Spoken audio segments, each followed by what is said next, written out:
Me llamo Isabel Montoya, y hasta el día en que me señalaron frente a todos, yo creía que el dolor más grande que podía existir era perder al hombre con el que había compartido media vida. Me equivocaba profundamente, porque hay heridas que no vienen de la muerte, sino de los vivos, y esas tardan mucho más en cerrarse. Dicen que cada pueblo es un refugio, una red invisible que sostiene a quienes nacen en él, pero nadie habla de lo rápido que esa misma red puede convertirse en una trampa cuando decides no encajar en el papel que los demás escribieron para ti. Lo que voy a contar comenzó como un susurro y terminó como un grito que todavía resuena en las paredes de la plaza donde fui humillada. Antes de seguir, dime desde qué país estás escuchando esta historia y suscríbete al canal, porque lo que empezó con una viuda avergonzada delante de todos, terminó cambiando el destino de un pueblo entero. El día amaneció con un cielo extraño, cubierto por nubes bajas que parecían aplastar los tejados antiguos de nuestro pequeño pueblo del norte de España. Yo caminaba despacio, con el vestido negro que aún no me atrevía a guardar, porque la ausencia de mi esposo seguía pesando más que cualquier tela sobre mi cuerpo. Cada paso me recordaba que ya no caminaba a su lado, que su voz no volvería a mezclarse con el sonido de mis pasos sobre la piedra gastada de las calles. Hacía apenas unos meses que lo había enterrado, y aún así, para muchos, mi luto ya duraba demasiado. En un lugar donde todos se conocen desde siempre, la paciencia ajena con el dolor ajeno es corta, casi inexistente. Al principio fueron miradas esquivas, luego comentarios pronunciados con falsa preocupación, y finalmente, silencios tan densos que dolían más que cualquier palabra. Recuerdo cómo las mujeres se agrupaban cuando yo pasaba, bajando la voz como si mi presencia contaminara el aire. Los hombres fingían no verme, pero sus ojos se detenían en mí el tiempo suficiente para juzgarme. Yo intentaba mantener la cabeza alta, convencida de que no había hecho nada malo, de que el tiempo pondría cada cosa en su lugar. No sabía que el tiempo ya había sido utilizado en mi contra. Mi esposo, Javier, había sido un hombre respetado, no rico, no poderoso, pero honesto y trabajador, alguien a quien todos saludaban con una sonrisa sincera. Cuando enfermó de repente y murió en cuestión de semanas, el pueblo entero acudió al funeral.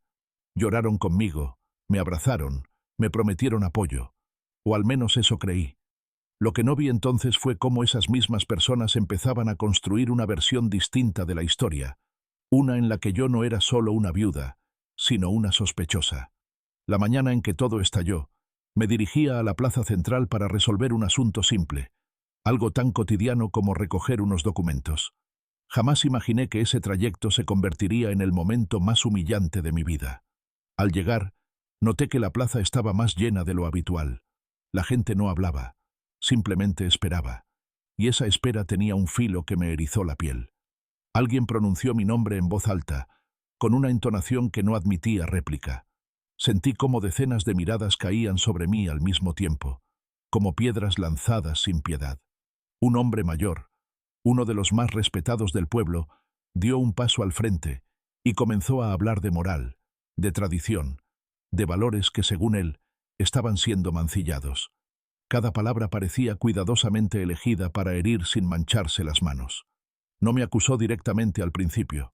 Habló de comportamientos impropios, de rumores que no podían ignorarse, de la necesidad de proteger al pueblo de aquello que lo amenazaba desde dentro.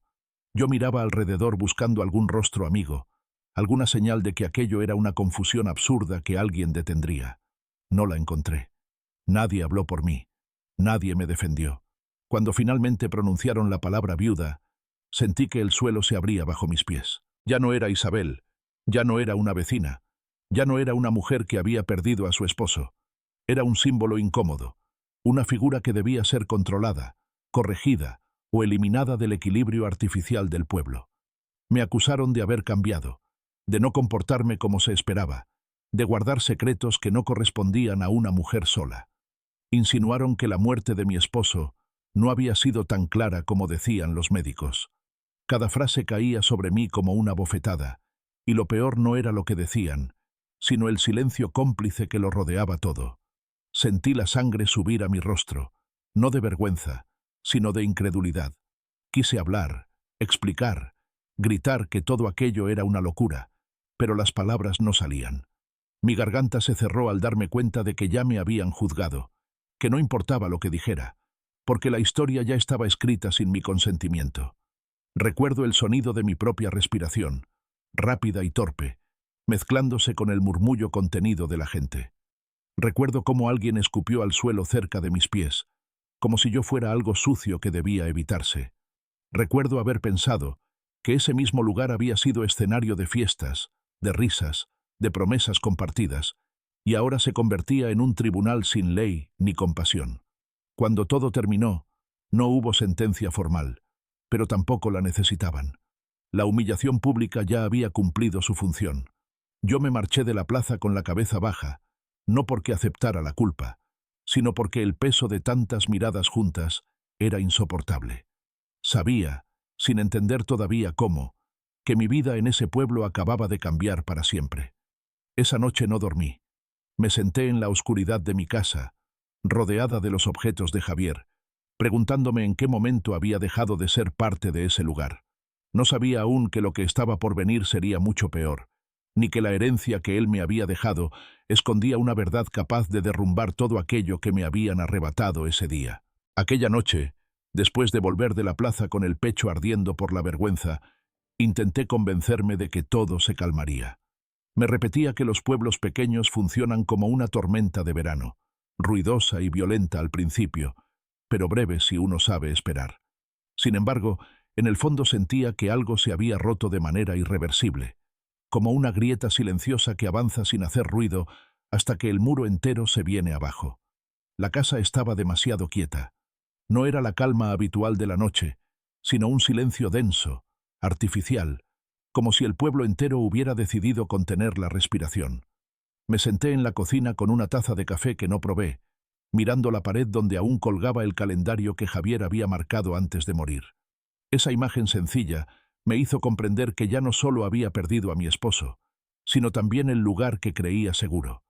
A medida que avanzaban las horas, las luces de las casas vecinas se apagaron una tras otra, mucho antes de lo normal.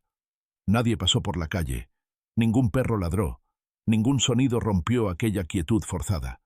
Era como si yo me hubiera convertido en el centro de una escena que todos preferían observar desde la sombra, sin exponerse, sin implicarse. Intenté dormir, pero cada vez que cerraba los ojos, volvía a escuchar las palabras pronunciadas en la plaza, las acusaciones envueltas en moral, los silencios cargados de juicio. Me levanté varias veces, recorrí las habitaciones tocando los muebles, como si necesitara asegurarme de que aún me pertenecían. No sabía que estaba despidiéndome de ellos sin ser consciente. Los golpes en la puerta llegaron cuando la noche ya estaba avanzada. No fueron bruscos ni apresurados, sino secos y firmes, como los de alguien que no viene a pedir, sino a anunciar. Sentí un escalofrío recorrerme la espalda antes incluso de levantarme de la silla. Al abrir, encontré a varios hombres del Consejo del Pueblo, rostros conocidos desde siempre, ahora endurecidos por una seriedad que no admitía discusión. No me saludaron. No preguntaron cómo estaba. Uno de ellos habló directamente, usando un tono neutro que me heló la sangre. Dijo que se había tomado una decisión por el bien común, que la situación se había vuelto insostenible, que mi presencia generaba inquietud y división. Utilizaba palabras grandes para ocultar una verdad sencilla y brutal. Ya no me querían allí. Intenté preguntar qué había hecho exactamente, qué norma había roto, qué derecho tenían a echarme de mi propia casa. No respondieron a esas preguntas. Repitieron que no se trataba de un castigo, sino de una medida preventiva, algo temporal según ellos, aunque sus miradas decían lo contrario. Me indicaron que debía marcharme esa misma noche, sin llamar la atención, llevando solo lo imprescindible. Sentí cómo el aire me faltaba. La cocina, las paredes, la puerta abierta detrás de ellos, todo parecía girar lentamente. Me di cuenta de que no había margen para negociar, que cualquier intento de resistencia solo empeoraría las cosas. El pueblo ya había decidido, y yo estaba completamente sola. Recogí algunas prendas con manos torpes, documentos importantes y una fotografía de Javier que guardé contra el pecho durante unos segundos antes de meterla en la maleta. Cada objeto que dejaba atrás pesaba más que el que me llevaba. No era solo una casa lo que abandonaba, sino una vida entera construida con años de esfuerzo y recuerdos. Cuando salí, la calle estaba vacía. Ninguna ventana encendida, ningún rostro asomado, pero sentía las miradas escondidas detrás de las paredes. Caminé acompañada por los hombres hasta el límite del pueblo, escuchando únicamente mis propios pasos y el sonido lejano del viento. Nadie habló durante ese trayecto, y ese silencio era una forma más de castigo. Al llegar al sendero que se internaba en el bosque, uno de ellos señaló el camino y me advirtió que no regresara, que no intentara contactar con nadie, que aquello era lo mejor para todos. Después se dieron la vuelta y se marcharon, dejándome allí, sola, bajo un cielo oscuro que parecía no tener fin. Me quedé inmóvil unos segundos, intentando comprender cómo en tan poco tiempo había pasado de ser vecina a convertirme en una amenaza. El frío de la noche me obligó a avanzar.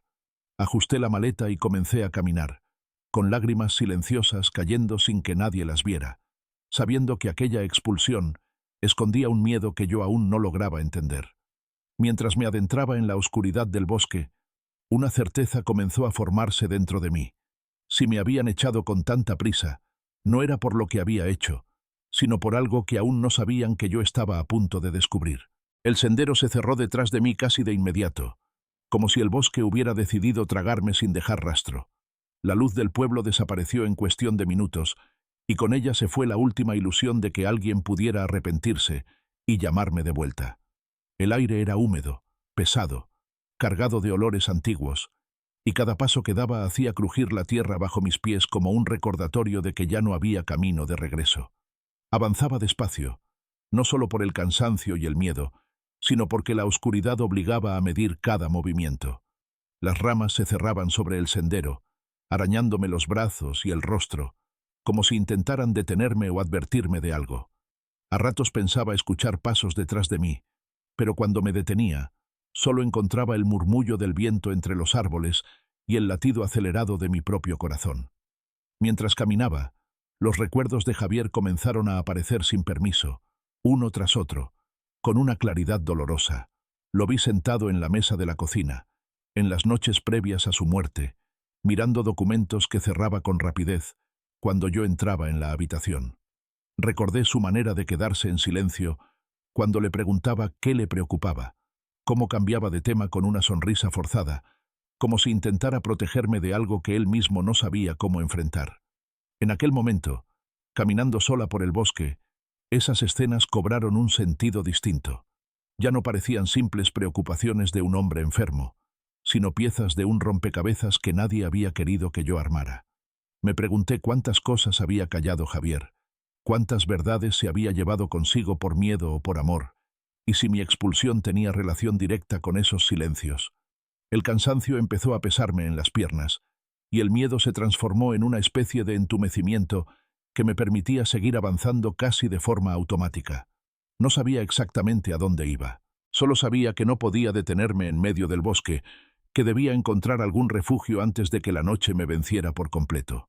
Fue entonces cuando vi la silueta. Al principio pensé que era una formación rocosa o un grupo de árboles más oscuros que el resto, pero a medida que me acerqué, la forma se volvió inconfundible. Era una casa, grande, antigua, abandonada a simple vista, con el techo inclinado y las ventanas como ojos vacíos que observaban desde la penumbra. Sentí una mezcla de alivio y temor. Aquella construcción no parecía un lugar acogedor, pero en ese momento representaba la única posibilidad de descanso y protección. Me acerqué con cautela, empujando una verja oxidada que se abrió con un chirrido largo y agudo, tan fuerte que me sobresalté y me hizo mirar alrededor por instinto, como si alguien pudiera aparecer de repente. La casa estaba rodeada de árboles viejos, retorcidos, cuyas raíces emergían del suelo como venas expuestas. Había algo inquietante en aquel lugar, una sensación difícil de explicar, como si el tiempo se hubiera detenido allí hacía décadas. Aún así, la necesidad fue más fuerte que el miedo. Empujé la puerta principal, que cedió con facilidad, y entré. El interior olía a humedad y madera vieja. La luna, filtrándose por una de las ventanas rotas, iluminaba parcialmente el espacio, revelando muebles cubiertos de polvo y telarañas que colgaban como cortinas olvidadas. Cerré la puerta detrás de mí y apoyé la espalda en ella, dejando escapar un suspiro que no sabía que estaba conteniendo. Pasé varios minutos simplemente escuchando, intentando distinguir si había algún sonido extraño más allá del crujido natural de la casa. Nada parecía moverse. Poco a poco, la tensión en mis hombros comenzó a aflojarse.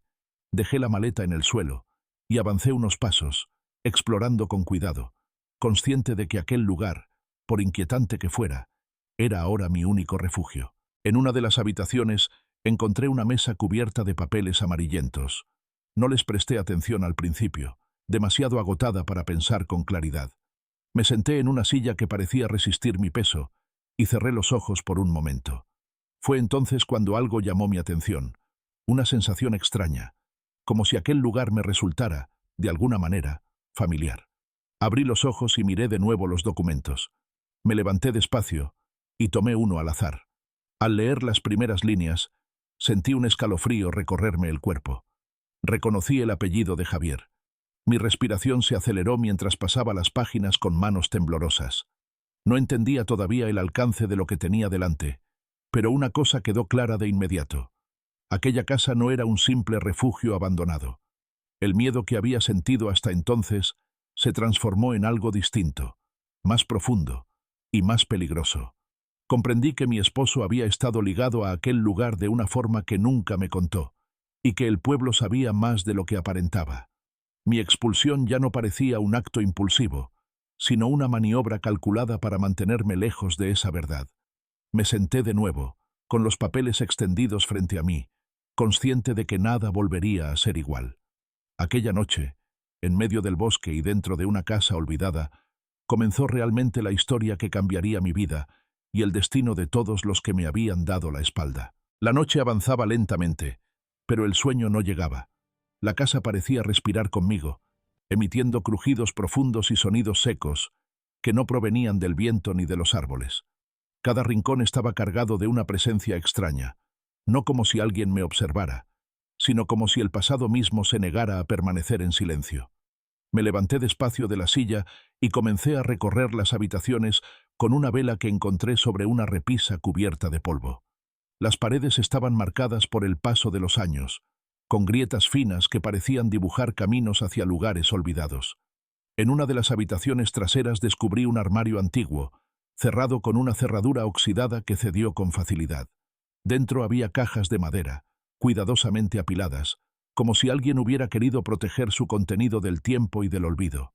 Al abrir la primera, el olor a papel viejo se hizo más intenso. Encontré cartas, escrituras, mapas dibujados a mano y documentos oficiales con sellos antiguos. Algunos hablaban de tierras, otros de acuerdos privados entre familias importantes del pueblo. A medida que leía, una sensación de vértigo comenzó a apoderarse de mí. Aquello no era una simple colección de papeles viejos, era la historia real del pueblo, una versión muy distinta a la que siempre nos habían contado. Comprendí entonces que aquella casa había sido el origen de todo, no solo una propiedad olvidada en medio del bosque, sino el punto desde el cual se habían tomado decisiones que afectaron a generaciones enteras.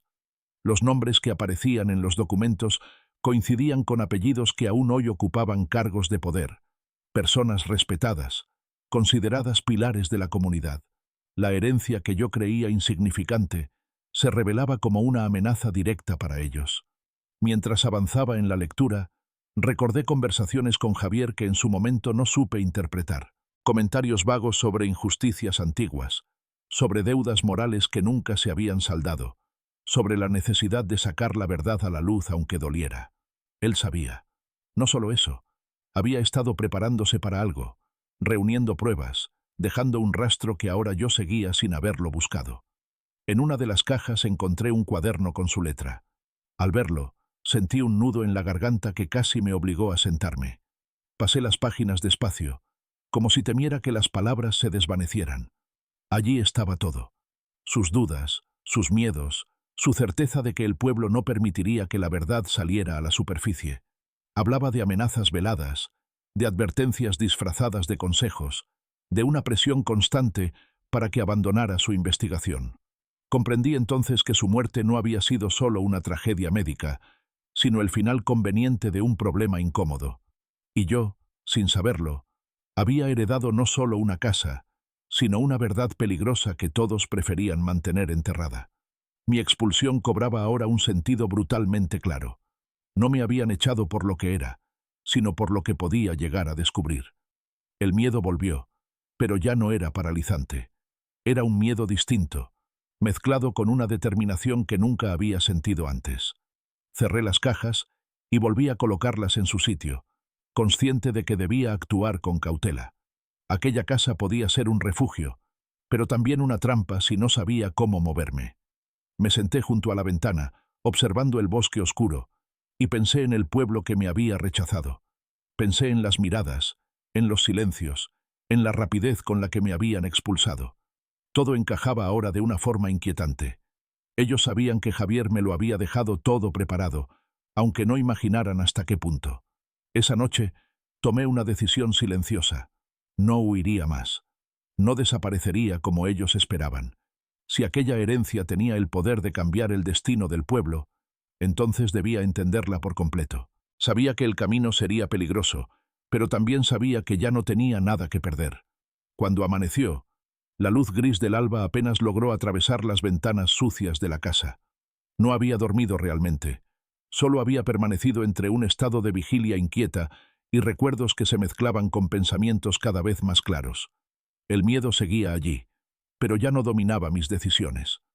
En su lugar había surgido una necesidad profunda de entender, de ordenar cada pieza de aquella historia que había sido cuidadosamente escondida durante décadas.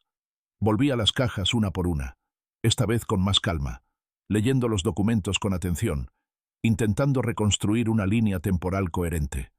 Descubrí que la casa no solo había pertenecido a una familia influyente en el pasado, sino que había sido el centro de acuerdos ilegales firmados tras la fundación del pueblo. Tierras que debían haberse repartido de manera justa fueron apropiadas mediante engaños, amenazas y documentos falsificados. Todo estaba registrado, con firmas, fechas y sellos que nadie había cuestionado porque convenía no hacerlo. A medida que avanzaba, comprendí que el pueblo había prosperado gracias a una injusticia original. Las cosechas, las construcciones, incluso algunas de las familias más respetadas, habían construido su bienestar sobre aquella traición inicial. La casa del bosque había sido abandonada no por miedo a los fantasmas, como se decía, sino porque era una prueba silenciosa de un crimen colectivo que nadie quería recordar. Encontré actas donde se hablaba de un hombre que se había opuesto a esos acuerdos, alguien que había intentado reclamar lo que por derecho pertenecía a otros. Su nombre aparecía tachado en varios documentos, como si hubieran querido borrarlo incluso del papel. Al leer con más atención, sentí un escalofrío al reconocer apellidos que seguían vivos en el pueblo, personas que habían participado directa o indirectamente en su desaparición. Entonces entendí algo aún más inquietante. Javier no había llegado a esa verdad por casualidad. Él había descubierto que aquella herencia me convertía en la legítima propietaria de terrenos clave, tierras que legalmente invalidaban muchos de los acuerdos actuales.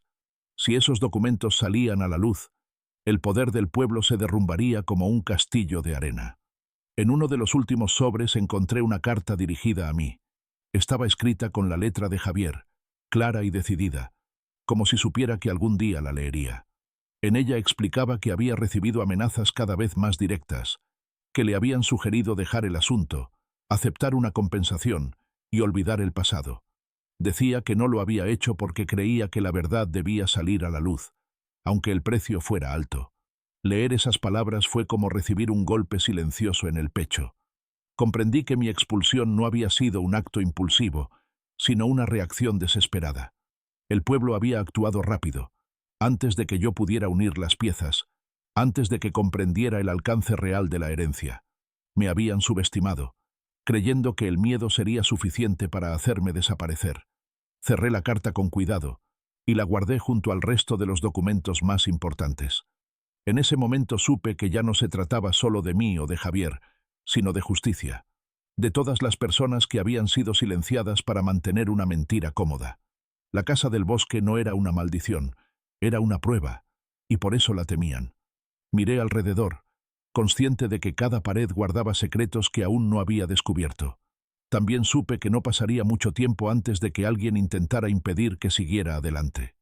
El pueblo no se quedaría quieto al saber que yo estaba allí, leyendo, entendiendo, decidiendo. Respiré hondo y me preparé para lo inevitable. Si querían silencio, iban a tener resistencia. Si querían olvido, iban a enfrentarse a la memoria. La tarde avanzaba con una lentitud inquietante, y el bosque parecía más denso que el día anterior. El silencio ya no era neutro, tenía intención, como si alguien hubiera bajado el volumen del mundo para escuchar mejor mis movimientos. Me obligué a seguir leyendo y ordenando los documentos, pero una sensación persistente me recorría la espalda, una certeza incómoda de que no estaba tan sola como había creído al amanecer. Fue entonces cuando escuché el sonido. No era el crujido natural de una rama, ni el paso errático de un animal. Eran pasos medidos, cautelosos, demasiado conscientes del terreno.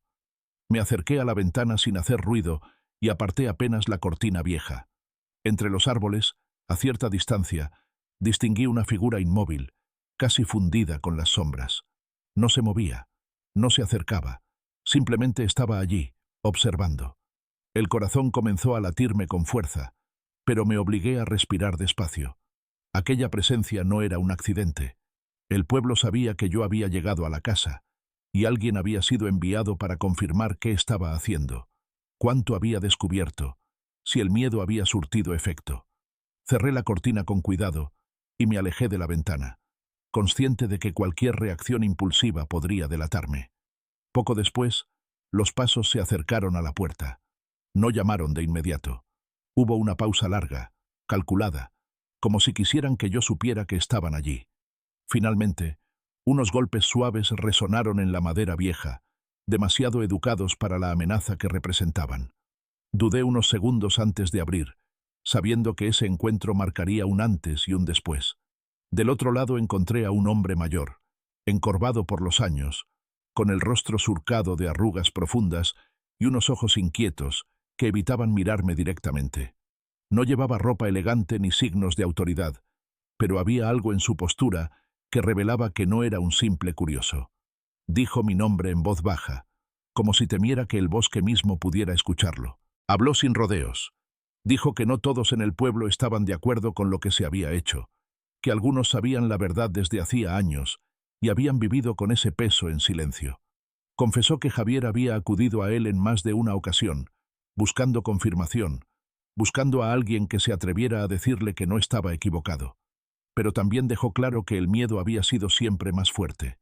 Me advirtió que no confiara en nadie, que los mismos que ahora fingirían preocupación serían los primeros en traicionarme si se sentían amenazados.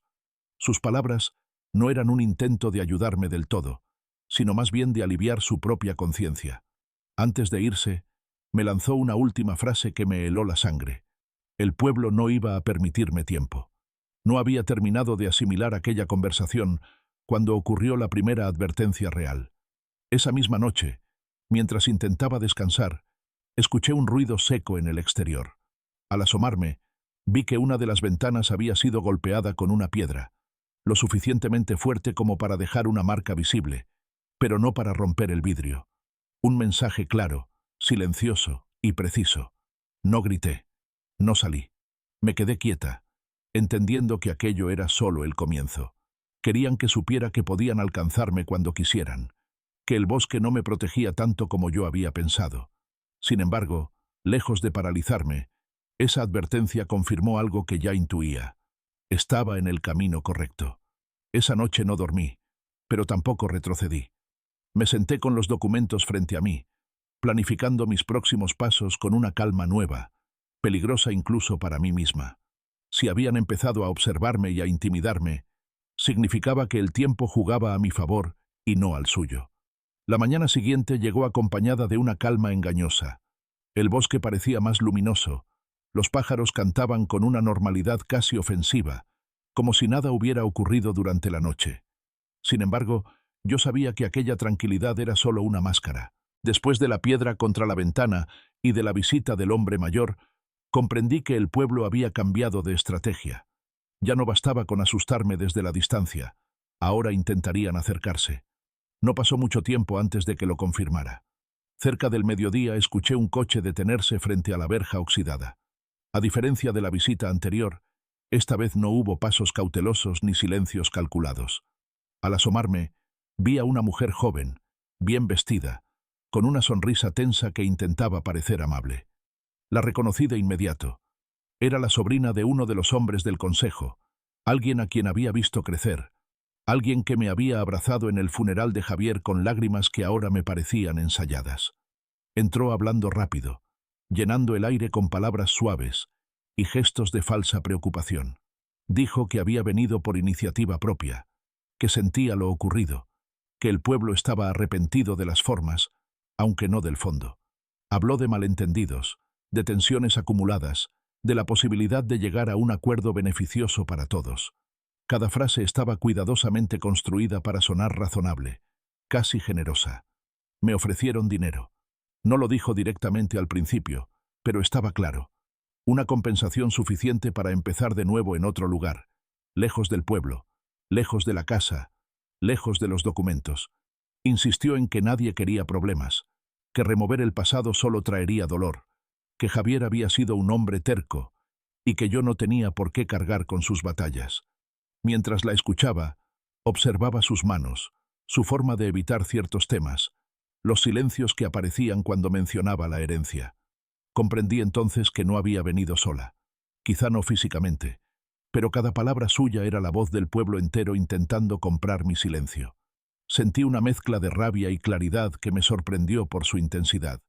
Le respondí con calma, una calma que no sentía del todo, pero que necesitaba mostrar. Le dije que no había tomado ninguna decisión, que aún estaba intentando entender lo que había heredado, que no me parecía correcto aceptar nada sin conocer la verdad completa.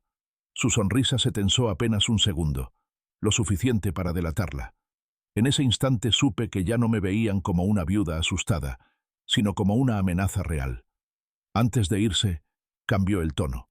Ya no habló de acuerdos, sino de consecuencias, de lo difícil que podía ser vivir aislada, de lo peligroso que era enfrentarse a un pueblo entero, de los accidentes que a veces ocurren en lugares apartados. No levantó la voz, no necesitó hacerlo. El mensaje era claro y deliberado. Cuando se marchó, me quedé de pie en medio de la casa, sintiendo cómo aquella visita confirmaba mis peores sospechas. Ya no se trataba solo de documentos antiguos, sino de una red viva de intereses, de personas dispuestas a todo para mantener su versión de la historia intacta. Recordé entonces algo que Javier había escrito en su cuaderno, una frase breve que en su momento no comprendí del todo. Cuando ofrecen negociar, es porque ya tienen miedo. Esa tarde descubrí la traición que más me dolió. Revisando algunos papeles, encontré correspondencia reciente entre Javier y alguien que yo consideraba cercano, alguien que había compartido nuestra mesa, nuestras celebraciones. Esa persona había informado al consejo de cada paso de Javier, de cada avance en su investigación. La herida no fue solo de rabia, sino de decepción profunda. El pueblo no solo había construido su poder sobre una mentira, sino también sobre la traición constante. Al caer la noche, entendí que ya no existía un punto intermedio. No podía negociar sin perderlo todo, ni marcharme sin traicionar la memoria de Javier y la verdad que él había protegido hasta el final. El miedo seguía allí, pero había dejado de gobernarme. En su lugar había una decisión firme, silenciosa y peligrosa para quienes creían tener el control. Sabía que a partir de ese momento, cada movimiento tendría consecuencias. El pueblo no se detendría, y yo tampoco. La madrugada siguiente fue silenciosa, pero no tranquila.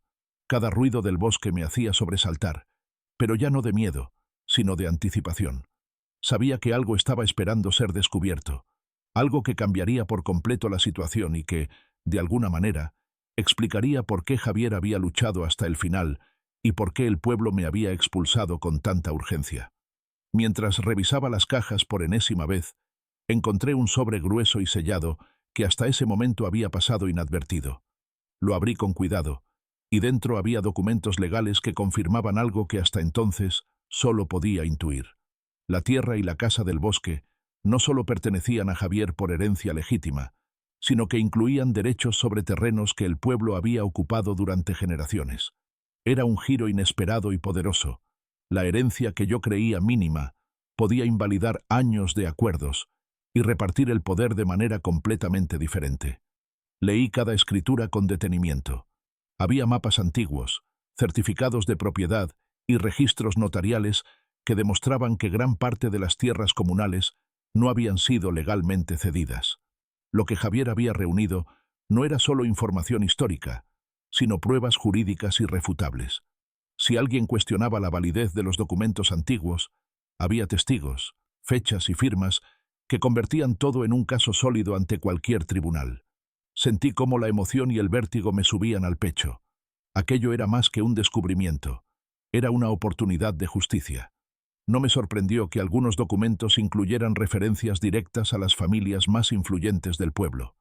Cada página, cada nota marginal, revelaba cómo habían mantenido su poder mediante acuerdos ilegales, manipulando registros y, en algunos casos, amenazando o sobornando a testigos. Ahora todo estaba en mis manos, y con eso también el poder de cambiar el equilibrio que habían protegido durante décadas. Mientras absorbía cada detalle, una sensación de inquietud volvió a invadirme. Sabía que no podía actuar impulsivamente. El pueblo, al descubrir que yo tenía estas pruebas, reaccionaría con rapidez y violencia. Necesitaba planear cuidadosamente mis pasos, proteger los documentos y pensar cómo revelar la verdad sin ponerme en peligro. La responsabilidad era enorme, pero el miedo ya no era capaz de paralizarme.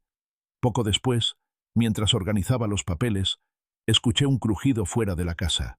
Me acerqué con sigilo a la ventana y vi sombras que se movían entre los árboles. La certeza de que me observaban ya no era una sospecha. El pueblo estaba al tanto, vigilando cada paso. Esta vez, la amenaza era tangible. Debía actuar con inteligencia, pero también con rapidez, antes de que intentaran arrebatarme los documentos o intimidarme nuevamente. En medio de la tensión, me di cuenta de una verdad incómoda. Ya no podía huir. La única opción era enfrentar la situación, utilizar la herencia y los documentos como mi arma, y demostrar que todo lo que habían hecho para mantener su mentira estaba condenado al fracaso. El poder que Javier había dejado en mis manos podía transformar no solo mi vida, sino la estructura misma del pueblo. Esa noche me senté entre las cajas, con los papeles extendidos, y planifiqué mis próximos movimientos. Sabía que si manejaba la información con cuidado, podría cambiar la historia, no solo para mí, sino para todos aquellos que habían sido silenciados y que habían sufrido las consecuencias de los acuerdos ilegales durante generaciones. Por primera vez sentí que la balanza de la justicia comenzaba a inclinarse hacia mí, y que el miedo del pueblo pronto se transformaría en pánico. Al amanecer del día siguiente, decidí que era hora de actuar. Sabía que permanecer en la casa del bosque, aunque segura temporalmente, no resolvería nada. Tenía en mis manos pruebas irrefutables, documentos que podían derrumbar décadas de mentiras, y la responsabilidad de usarlos de manera estratégica. Con la maleta cuidadosamente organizada, tomé el sendero que llevaba de regreso al pueblo, consciente de que cada paso me acercaba no solo a mi pasado, sino a un enfrentamiento inevitable con quienes me habían expulsado. A medida que me acercaba, comencé a notar señales de nerviosismo. Algunas ventanas estaban abiertas más de lo habitual, cortinas corridas, miradas que se asomaban apenas unos segundos antes de desaparecer. El rumor había comenzado a propagarse. El pueblo sabía que yo regresaba, pero no sabía con qué intención, y esa incertidumbre se notaba en el ambiente. Cada mirada que me cruzaba parecía medir mi determinación, temerosa, anticipando que algo había cambiado. No tardaron en aparecer los primeros intermediarios. Personas que antes me habían ignorado o despreciado, ahora se acercaban con gestos medidos, sonrisas ensayadas y palabras cuidadosamente elegidas. Ofrecieron conciliación, acuerdos amistosos, compensaciones económicas e incluso promesas de olvidar la humillación pública que había sufrido. Pero yo ya había visto la verdad en los documentos, y sabía que cualquier oferta que no reconociera plenamente la herencia y la justicia que traía consigo era solo otra trampa. Al presentarles las escrituras y los mapas antiguos, la reacción fue inmediata y palpable. Murmullos nerviosos recorrieron la plaza, miradas que antes parecían confiadas se llenaron de miedo. Algunos intentaron calmar a los demás, pero era evidente que la información había alterado la estructura de poder que habían sostenido durante años. El impacto de la verdad fue más rápido y profundo de lo que había anticipado. Los líderes del pueblo empezaron a comprender que su control podía desmoronarse en cuestión de días. Intentaron negociar. Se acercaron con diplomacia fingida, hablando de conveniencia mutua, intentando subestimarme con la esperanza de que aceptara sobornos o acuerdos parciales. Pero yo ya no era la mujer que había sido humillada, ni la viuda asustada que habían expulsado. Estaba decidida a usar cada documento, cada prueba, como una herramienta para restaurar la justicia y cambiar la historia del pueblo. Algunos líderes intentaron manipular la situación, sugiriendo que los documentos podían ser falsos o que las escrituras no tendrían validez legal. Respondí mostrando certificados notariales, testigos y registros históricos que confirmaban la autenticidad de cada papel. Su nerviosismo creció con cada comprobación. La seguridad que antes sentían sobre su posición se desmoronaba ante la evidencia tangible que sostenía en mis manos. Mientras la tensión aumentaba, observé cómo las alianzas dentro del pueblo empezaban a desmoronarse. Familias que durante generaciones habían protegido sus intereses ahora discutían en susurros, preguntándose quién estaría involucrado en la filtración de información, quién había fallado en proteger los secretos y cómo podrían reaccionar ante la posibilidad de que sus privilegios desaparecieran. Por primera vez, sentí el poder de la verdad en mis manos. No solo estaba defendiendo la memoria de Javier, sino que estaba obligando al pueblo a enfrentar las consecuencias de sus actos pasados. La humillación y el miedo que me habían impuesto se invertían. Ahora eran ellos quienes dudaban, quienes temían, quienes comprendían que su mundo cuidadosamente construido podía desmoronarse en cualquier momento. Cuando la tarde cayó sobre la plaza, el cambio ya era evidente. Los murmullos nerviosos se convirtieron en debates abiertos, las miradas de desprecio en miradas de incertidumbre y miedo. Mi regreso no era solo físico, sino simbólico. La viuda humillada se había convertido en la portadora de la verdad, y con ella, el pueblo comenzaba a temer lo que hasta entonces había mantenido oculto. La plaza del pueblo estaba llena, pero ya no había murmullos de burla ni miradas de desprecio. El aire estaba cargado de tensión, una mezcla de miedo y curiosidad, mientras sostenía en mis manos los documentos que durante tanto tiempo habían sido ocultados.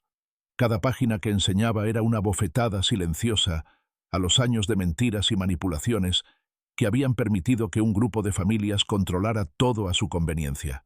Comencé a hablar con voz firme, explicando cada acuerdo ilegal, cada tierra arrebatada, cada firma falsificada y cada amenaza que había sido usada para silenciar a quienes se atrevían a cuestionar el poder establecido. La gente escuchaba en silencio, algunos con los ojos abiertos de incredulidad, otros con el rostro enrojecido por la vergüenza de haber participado directa o indirectamente en esos actos. Era imposible ignorar la magnitud de lo que estaba revelando. Todo lo que habían dado por hecho estaba a punto de cambiar. Los líderes del consejo intentaron interrumpirme, hablar por encima, minimizar la situación, pero con cada documento que mostraba, con cada testimonio y registro histórico que presentaba, sus excusas se debilitaban. Las familias poderosas comenzaron a mirarse entre sí, preocupadas por lo que sus vecinos habían descubierto, conscientes de que ya no podrían sostener las mentiras que habían mantenido por generaciones. La plaza entera sintió el peso de la verdad, y el murmullo de miedo creció, casi como un rugido contenido. Algunos intentaron negociar sobre la marcha, ofreciendo propiedades, dinero o alianzas para intentar que dejara de mostrar los documentos, pero yo no estaba interesada en acuerdos parciales ni en sobornos. La justicia completa era el único camino posible. Mi voz no solo llevaba la historia de Javier, sino la fuerza de alguien que había sido humillada y expulsada, que ahora transformaba el dolor en determinación y poder. Mientras hablaba, observé cómo algunos vecinos se retiraban discretamente, incapaces de enfrentar la verdad. Otros permanecían inmóviles, sus ojos fijos en los papeles que sostenía, mientras la realidad se asentaba. Habían perdido la ventaja que creían tener. El miedo estaba presente, tangible, y por primera vez, ellos comprendieron lo que era ser vulnerables frente a alguien que conocía cada secreto. Al final de mi exposición, la plaza estaba en completo silencio. No era un silencio de respeto, sino de reconocimiento. La verdad había llegado, y no había manera de ignorarla. Había demostrado que la justicia podía prevalecer, que los años de engaños no eran invencibles, y que mi determinación no estaba ligada al miedo ni a la humillación que me habían impuesto. Antes de retirarme, me dirigí directamente a quienes estaban escuchando. Si les ha gustado esta historia, denle like, comenten qué les parece que sucederá con el pueblo ahora y no olviden suscribirse para descubrir la continuación de esta lucha por la verdad. Sentí que era importante que quienes escuchaban también participaran, que fueran parte de este momento de revelación y justicia. Cuando me alejé de la plaza, no podía evitar mirar alrededor, consciente de que este acto había cambiado el rumbo de todo. La humillación había quedado atrás, ahora era la verdad la que gobernaba, y con ella el destino del pueblo comenzaba a transformarse. El miedo que habían intentado imponer se había invertido, y yo, que alguna vez fui señalada y expulsada, ahora caminaba con la fuerza de la justicia en mis manos. Después del impacto en la plaza, el pueblo quedó sumido en una confusión tangible. Las calles, que hasta hace poco parecían seguras para quienes mantenían el poder, ahora estaban llenas de susurros y miradas nerviosas. Los líderes del consejo se reunieron a toda prisa, algunos visiblemente alterados, otros intentando conservar una fachada de control que ya no tenían. Cada uno sabía que la exposición de los documentos había cambiado todo. Lo que antes estaba bajo su dominio absoluto, ahora podía ser cuestionado legal y públicamente. Mientras tanto, yo me mantenía en la casa del bosque, observando cómo la noticia se propagaba. Algunos vecinos se acercaban cautelosamente, queriendo entender la magnitud de lo que había ocurrido. Otros optaban por esconderse o fingir que nada había cambiado. Era evidente que el miedo había dado lugar a la incertidumbre, y con ella surgía la oportunidad de establecer un nuevo equilibrio de poder. La primera reacción de los líderes fue intentar acercarse a mí con falsos gestos de reconciliación. Mandaron mensajeros, proponiendo acuerdos, alianzas e incluso cargos simbólicos para que aceptara un compromiso que me mantuviera al margen de decisiones importantes. Pero yo había aprendido demasiado sobre su carácter y sus maquinaciones como para caer en cualquier trampa. Su desesperación era evidente. Intentaban retener el control que habían perdido, y lo hacían con la misma arrogancia que los había llevado a subestimarme. Entre los vecinos comenzaron a surgir divisiones. Algunos apoyaban abiertamente mi postura, viendo en la evidencia la oportunidad de justicia y cambio. Otros aún mantenían fidelidad a los líderes, temerosos de perder privilegios o de verse señalados por haber participado en la corrupción pasada. La tensión crecía a cada hora, y las alianzas que parecían sólidas se desmoronaban frente a la evidencia tangible que yo había presentado. En medio de ese caos, un grupo de vecinos más cercanos a Javier y a mí se acercó a la casa del bosque, ofreciéndome información adicional sobre actos de corrupción que no estaban documentados en los papeles, historias de amenazas veladas, de acuerdos secretos y de injusticias que habían sido ignoradas durante décadas. Esa colaboración silenciosa fortaleció mi posición. Ahora no solo contaba con documentos, sino también con testigos y relatos que respaldaban la veracidad de la herencia y de las irregularidades del pueblo. Por primera vez, sentí que podía ejercer control sobre la situación sin recurrir a la violencia. Mis movimientos estaban guiados por la estrategia y la prudencia. Comencé a planificar cómo utilizar la evidencia para establecer nuevas reglas en el pueblo, garantizar justicia y evitar represalias. Cada paso debía ser calculado, cada encuentro medido, porque la combinación de miedo y desesperación podía generar respuestas imprevisibles. La presión sobre los líderes del consejo se hizo cada vez más evidente. Comenzaron a discutir entre ellos en privado, señalándose y reprochándose por errores pasados, por la rapidez con la que yo había reunido y presentado la evidencia. La unidad que habían mantenido durante décadas se fracturaba, y yo observaba cómo el miedo a perderlo todo los debilitaba más que cualquier estrategia que pudiera emplear. Mientras la noche caía sobre el pueblo, comprendí que ya no había marcha atrás. La exposición pública, las divisiones internas y la evidencia legal habían creado una nueva dinámica. El miedo y la justicia comenzaban a equilibrar la balanza. Yo, que había sido humillada y expulsada, ahora me encontraba en una posición de poder silencioso, capaz de transformar el pueblo desde la verdad y no desde la imposición. Con el paso de los días, el pueblo comenzó a adaptarse a la nueva realidad. La tensión seguía presente, pero yo había comenzado a establecer mis propios términos, dejando claro que la justicia y la verdad no podían negociarse ni manipularse. Cada encuentro con los vecinos estaba cuidadosamente planeado. Hablaba con quienes buscaban justicia y escuchaba las historias de quienes habían sido silenciados durante generaciones. Poco a poco, un grupo de aliados silenciosos comenzó a formarse, gente dispuesta a respaldarme y a apoyar los cambios que buscaba implementar. Los líderes del Consejo, debilitados y divididos, intentaron reorganizarse. Algunos buscaban recuperar influencia mediante propuestas de colaboración, otros intentaban sobornos, y algunos incluso contemplaban medidas más agresivas para recuperar el control que habían perdido. Pero yo ya no me dejaba intimidar. Cada intento de manipulación solo reforzaba mi determinación de actuar con transparencia y firmeza. Sabía que cualquier acción indebida por su parte podía ser documentada y utilizada en su contra. Uno de los primeros cambios que decidí implementar fue la regularización de los terrenos y propiedades que habían sido usurpadas o manejadas de manera ilegal. Con los documentos que Javier había recopilado y la colaboración de testigos locales, comencé a establecer un registro claro de la propiedad, demostrando quién tenía derecho a qué y corrigiendo décadas de injusticia. Este proceso generó tanto entusiasmo como resistencia. Algunos vecinos se mostraban aliviados por la restauración de la verdad, mientras que otros reaccionaban con resentimiento y miedo a perder privilegios. Paralelamente, creé un sistema de comunicación con quienes habían sido aliados silenciosos durante años.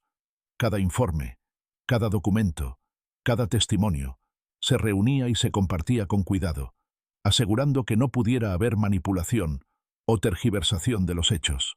La transparencia se convirtió en mi mayor herramienta, uniendo a la comunidad a través de la verdad y no del miedo. Por primera vez, muchos comenzaron a comprender que la fuerza del pueblo no residía en la imposición de los líderes, sino en la cooperación y en la justicia. Sin embargo, los líderes del Consejo no se quedaron quietos. Intentaron organizar reuniones secretas, presionar a vecinos y desacreditarme con rumores, pero su influencia había disminuido drásticamente. Cada intento de manipulación era detectado y contrarrestado, y los vecinos empezaban a ver claramente quién estaba actuando por interés propio y quién trabajaba por el bien común. La fractura entre los que defendían la verdad y los que sostenían la mentira se hizo más evidente con cada día que pasaba.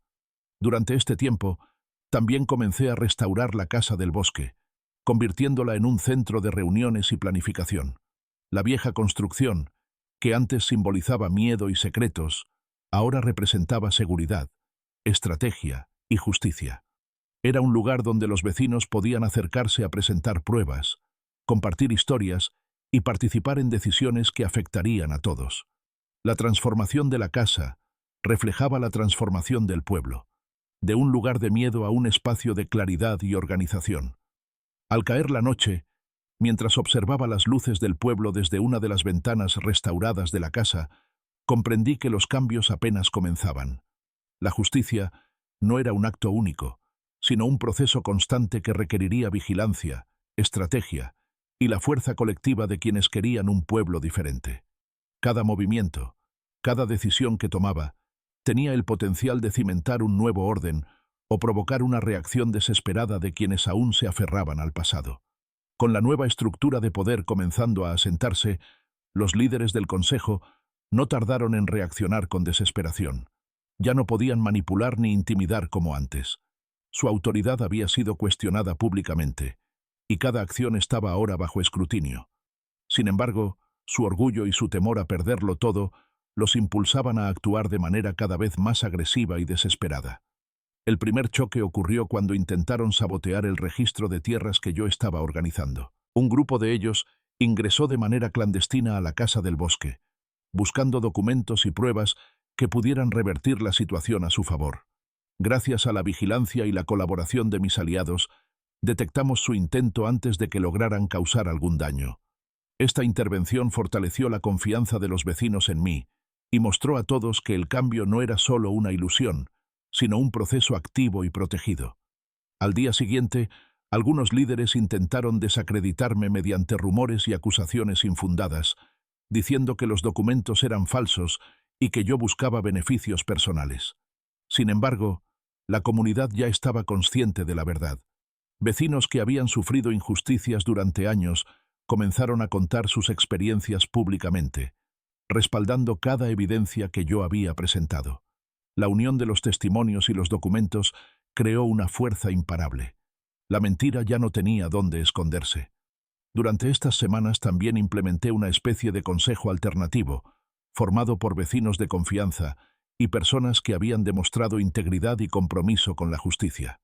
Esta estructura permitió que las decisiones fueran transparentes y que cada acción estuviera orientada al bienestar colectivo, no a los intereses personales de quienes antes controlaban todo. Poco a poco, el miedo dejó de dominar el pueblo y comenzó a surgir un nuevo orden basado en cooperación, transparencia y equidad. No obstante, los líderes antiguos no se dieron por vencidos. Intentaron dividir a los vecinos ofreciendo privilegios individuales a cambio de apoyo, creando conflictos internos que amenazaban con debilitar la unidad que estaba construyendo. Pero mi respuesta fue estratégica.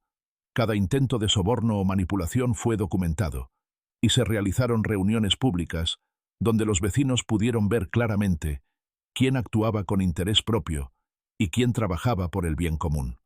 La transparencia nuevamente resultó ser mi mayor arma. A medida que pasaban los días, más vecinos se acercaban a la Casa del Bosque, buscando orientación, compartiendo información y presentando problemas que requerían soluciones justas. Lo que antes era un lugar temido y evitado, se convirtió en un centro de organización y planificación. La transformación física de la casa reflejaba la transformación social, de un espacio de secretos y miedo a uno de justicia y poder compartido. Durante las reuniones, se empezaron a tomar decisiones concretas: redistribución de tierras, resolución de disputas históricas y establecimiento de nuevas normas que garantizaban la equidad y prevenían futuras manipulaciones. Cada acuerdo alcanzado fortalecía la posición de la comunidad y disminuía la influencia de los líderes antiguos, quienes veían cómo su poder se desmoronaba lentamente ante la evidencia, la justicia y la participación activa de los vecinos. Al final de cada día, mientras observaba desde la Casa del Bosque, me sentía consciente de que lo logrado hasta ahora era solo el inicio. La resistencia de los líderes antiguos y las complejidades del pasado aún representaban desafíos, pero la fuerza de la verdad, la evidencia legal y la unidad vecinal habían creado una base sólida para un cambio duradero. La tensión alcanzó su punto máximo cuando los últimos líderes del Consejo comprendieron que sus intentos de manipulación y sabotaje habían fracasado por completo. Ya no quedaba espacio para la duda ni para la negociación. La verdad estaba completamente expuesta, y la comunidad había comenzado a organizarse bajo un nuevo orden basado en justicia y transparencia. Sin embargo, su desesperación los llevó a intentar un último movimiento, una confrontación directa que pondría a prueba tanto mi determinación como la unidad de los vecinos. Una noche, mientras revisaba documentos y planificaba los próximos pasos para consolidar la redistribución de tierras, escuché ruidos provenientes del bosque cercano. Al asomarme por la ventana, vi a varios hombres que intentaban acercarse a la casa con intenciones evidentes de intimidación. Pero ya no estaba sola ni desprotegida. Mis aliados estaban alertas, y la comunidad había aprendido a reaccionar colectivamente. Aquella fue la primera gran prueba de que el cambio no solo dependía de documentos, sino de la voluntad de quienes querían un pueblo diferente. Los hombres fueron interceptados antes de llegar a la puerta. La tensión se convirtió en un enfrentamiento verbal, en el que expuse públicamente sus intentos de manipulación, sus sobornos y la evidencia de sus acciones pasadas. Los vecinos que habían participado en reuniones previas se unieron a mí, respaldando cada palabra y mostrando la fuerza de la comunidad unida por la verdad. Fue un momento histórico. La humillación y la opresión que yo había sufrido se revertían, y quienes antes eran intocables quedaban expuestos ante todos. La confrontación terminó sin violencia física, pero con un mensaje claro: los días de control absoluto y secreto habían terminado. La comunidad había tomado conciencia de su poder, y la justicia comenzaba a implementarse de manera tangible. La redistribución de tierras, el establecimiento de normas equitativas y la vigilancia colectiva aseguraban que los abusos del pasado no se repitieran.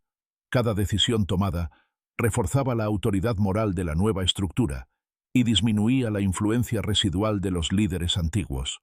Durante las semanas siguientes, los cambios se consolidaron. La Casa del Bosque se convirtió en un centro de decisiones y planificación, símbolo de resistencia y justicia. Los vecinos que habían sido silenciados durante décadas empezaron a participar activamente, compartiendo información, resolviendo conflictos y asegurando que cada acción estuviera alineada con la equidad y la transparencia. La comunidad había aprendido que la fuerza real no residía en la intimidación ni en el miedo, sino en la cooperación, la verdad y la participación activa de todos. Yo, que había sido expulsada y humillada, ahora caminaba por el pueblo con la certeza de que mi lucha no solo había sido personal, sino colectiva. La justicia, la verdad y la valentía de enfrentar el miedo habían cambiado para siempre la dinámica del lugar. La transformación del pueblo reflejaba la transformación de quienes habían decidido creer en la integridad y en la equidad. La historia que comenzó con humillación y expulsión terminaba con un renacimiento social y moral, cimentando un futuro donde la opresión ya no tendría cabida. Con el amanecer de un nuevo día, el pueblo parecía respirar de manera distinta. Ya no había miradas de sospecha, ni gestos de arrogancia por parte de quienes habían intentado mantener el poder mediante el miedo.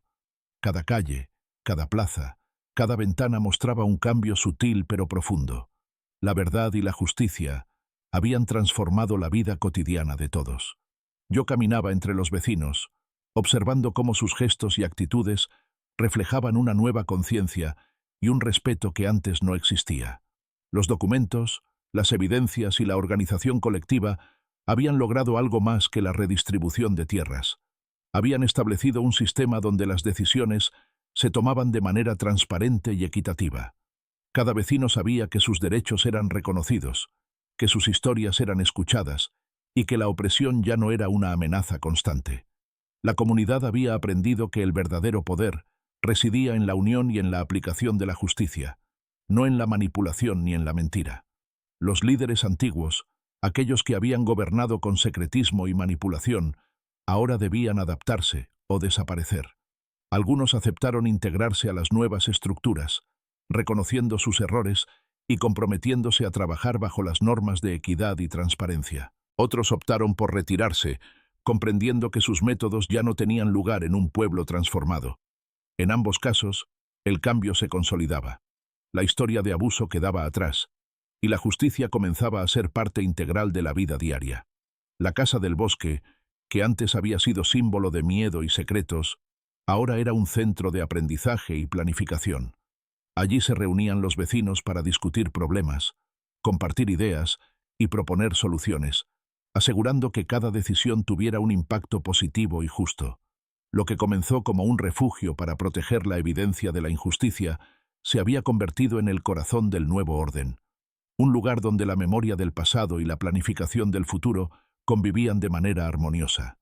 En medio de este cambio, comprendí que mi papel ya no era solo ser heredera de tierras y documentos, sino ser un catalizador de justicia, un ejemplo de cómo enfrentar el miedo y transformar la humillación en fuerza. Cada acción que tomaba, cada decisión que ayudaba a implementar, fortalecía el tejido social del pueblo y consolidaba un legado que perduraría para las generaciones futuras. La comunidad, ahora consciente de su poder colectivo, comenzaba a asumir la responsabilidad de mantener la verdad viva y de impedir que la corrupción volviera a surgir. Con el paso de los meses, la vida en el pueblo se estabilizó bajo las nuevas reglas. Las familias que antes habían sido silenciadas empezaron a participar activamente, compartiendo sus conocimientos, ayudando a los vecinos y asegurando que la justicia y la equidad se mantuvieran como pilares fundamentales. Los niños crecían viendo un ejemplo de integridad y colaboración, aprendiendo que la fuerza no radica en la opresión, sino en el respeto mutuo y en la valentía de enfrentar la verdad. Al final, la transformación fue total. La humillación y el dolor que una vez me habían obligado a huir se convirtieron en los motores de un cambio profundo y duradero. La comunidad aprendió a valorar la justicia, a enfrentar sus errores y a construir un futuro donde la opresión y el miedo ya no tuvieran cabida. Y yo, que había llegado como una viuda expulsada, Me quedé como testigo y garante de un pueblo que había aprendido a vivir bajo la verdad y la equidad, recordando siempre que incluso la adversidad más profunda puede convertirse en fuerza y en oportunidad para un cambio definitivo. Con esto, la historia llega a su fin, cerrando la transformación completa del pueblo y el legado de justicia que la protagonista estableció.